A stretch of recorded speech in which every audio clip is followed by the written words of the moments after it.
To meet the requirements of the species, the universe created two types of men, alphas and betas.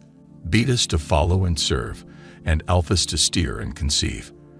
According to some scientific research, in the past, only 1 in every 16 men were able to reproduce successfully. However, because of social order and marriage as an institution, betas reproduce at a greater rate today. I see the lessons that must be learned from the aforementioned dynamic, assuming that there is a point of historical consistency. One possibility, if not a definition, is that being an alpha, you get sex with dozens of girls. You're probably in the small minority, and if you're a beta, you'll have a hard time finding work because alphas only make up 6% of men.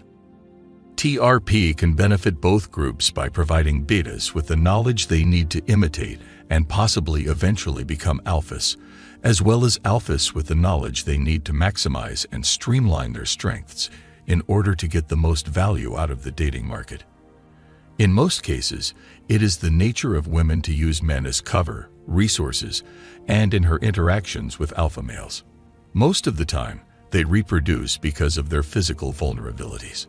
Although the term manipulation is imperfect because it implies a degree of maliciousness or intentional deception, it is useful because it reminds us of how tricky women are instinctively in relation to the value they advertise in comparison to what they provide in an interaction pattern that was not intentionally calibrated by a more manipulative, intelligent, and self-serving male. When it comes to girls, nature has what is referred to as a dramatic effect because she gives them a richness of beauty and fullness of charm for a few years at the expense of the rest of their lives. This is done so that they will ensnare a person's fantasy to such an extent that he will rush into taking the honorable care of them in some quiet form for a lifetime, a step that might not seem sufficiently justified if he only considered the matter. Ladies are more guided into individuals for endurance than the reverse way around. Together, they have developed a compensatory trait that enables them to extract value from beta males in non-dependent ways. She will frequently test the character of the connection in the hopes of extracting more value from a person while reducing the value she must provide to him, which is an automatic and brilliant instinct for interpersonal negotiation. If we're being honest, the typical illustration of this is the cheating housewife, but we shouldn't blame her when we see how bitter her husband is. In this regard, women are naturally better at strategy than men are, so we want our own compensatory characteristic to cause as much discussion as possible in the male sphere regarding the unpleasant nature of girls. It is only true when it describes how girls interact with men who haven't learned about female nature and how to consciously manipulate it to shift power balance in his favor. The genuine man desires both play and danger. As a result, he wants a woman because playing with the most dangerous toys requires special skills to avoid injury. Let's talk about a few of them right now. 1. Cultivate and slash or imitate a sex-satisfied mental disposition rather than a sex-desiring one. Despite the fact that women do not consciously accept this, their psychological firmware still insists that they are interested in men who are already having an affair.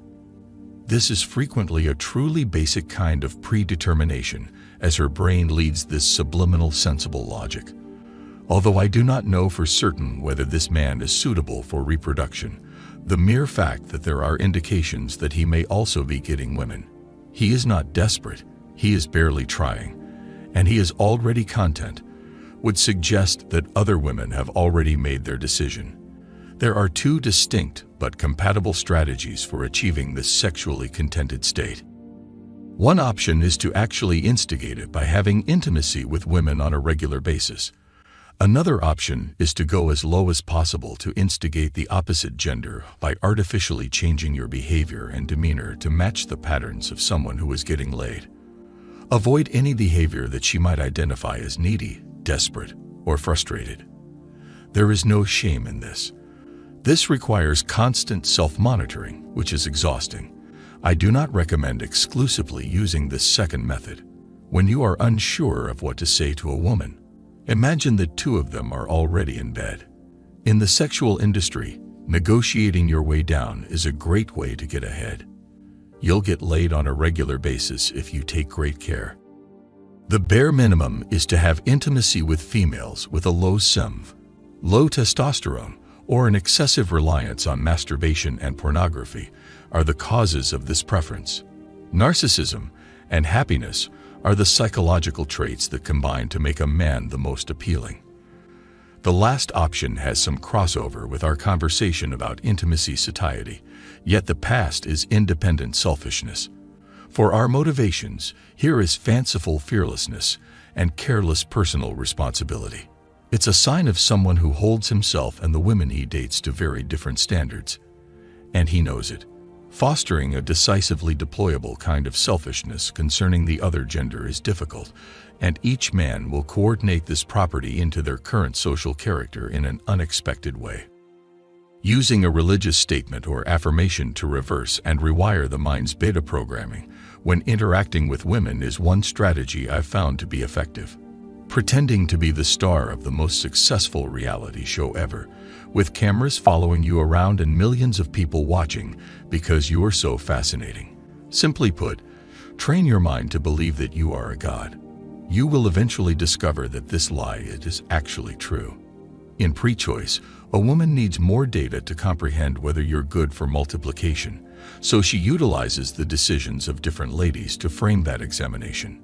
A woman who suffers from narcissism and delusional self-confidence does not have sufficient information to determine whether you are suitable for reproduction, so she bases her assessment on the judgments she has made about herself when deciding whether or not to F you.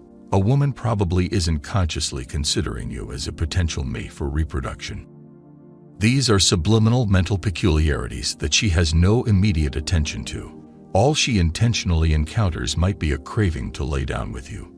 Women serve alphas, whereas betas exist to serve women.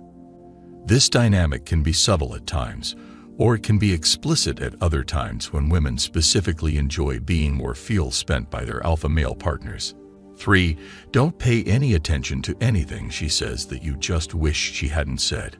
Punishing and rewarding a female by giving and taking her attention is the most effective and kind way to get the most out of your interactions with them.